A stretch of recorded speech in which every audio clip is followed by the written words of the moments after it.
చూడండి ఫ్రెండ్స్, మొత్తము పొలం మొత్తం వేసామండి. ఇదంతా మా పక్క పొలం వాళ్ళు వేశారు. ఇగో మొత్తం చూడండి, అంతా చూడండి. ఇగో ఎలా ఉన్నాయో మొత్తం కాయలని. తెంపలేదు అసలు, ఒక్కసారి తెంపారు అనుకుంటా, అది కూడా లైట్గా తెంపారు. చూడండి, ఎక్కడ చూసినా కాయలే ఉన్నాయి. ఎందుకంటే ఇవి వర్షాకాలంలో వర్షాలు పడకపోవడం వల్ల, ఇప్పుడు ఎండాకాలంలో వర్షాలు పడడం వల్ల, ఇవి ఎగ్జాక్ట్గా పంట చేతికొచ్చే టైంలోనే వర్షాలు పడడం వల్ల ఇవి మొత్తం చూడండి. ఇగో టేస్ట్ పోయింది, రేటు తగ్గిపోయింది. మొత్తం వెదర్ కూల్గా ఉన్నందువల్ల మీరు కొనకపోవడం ఎవరు, సో మొత్తం అట్లే ఉండిపోయింది. ఇగో అందుకని తెంపలేరు వీటిని. రేటు తక్కువ ఉండి ఆ తెంపిన పైసలు కూడా రాకపోతే రావు దీనివల్ల. ఇగో తెంపిన పైసలు కూడా రావు, అందువలన ఆ కూలి పైసలు వేస్ట్, ఇగో పెట్టిన లాగోడు వేస్ట్, మొత్తం అట్లనే చేనులో ఉండిపోయింది ఫ్రెండ్స్. చూడండి, ఇగో మొత్తం చూడండి.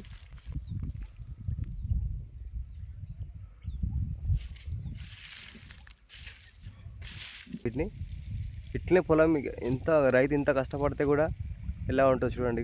మొత్తం అలాగే ఉంది, ఒకసారి తెంపారు అంతే ఫ్రెండ్స్. మొత్తం చూడండి, పుచ్చకాయలు అన్నీ అలాగే ఉన్నాయి. రైతు కష్టం అలా ఉంటుంది ఫ్రెండ్స్. సబ్స్క్రైబ్ చేయండి.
ఇగో చూడండి,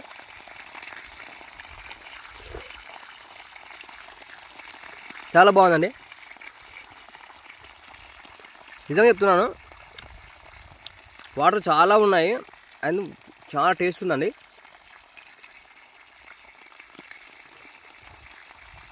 చాలా అంటే చాలా బాగుంది చూడండి.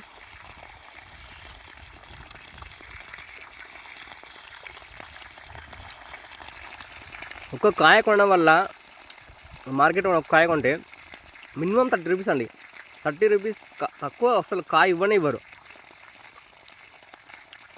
మన రైతు దగ్గర ఈవెన్ 10 రూపీస్ 15 రూపీస్కి ఒక కాయ కొన్నా కానీ మాకు ఎంతో బెనిఫిట్స్ ఉంటాయి. కానీ మా దగ్గర అలా కొనలేరు. 5 రూపీస్ కేజీ ఇలా తక్కువ రేట్ అడగడం వల్ల బెనిఫిట్స్ మాకు రావు.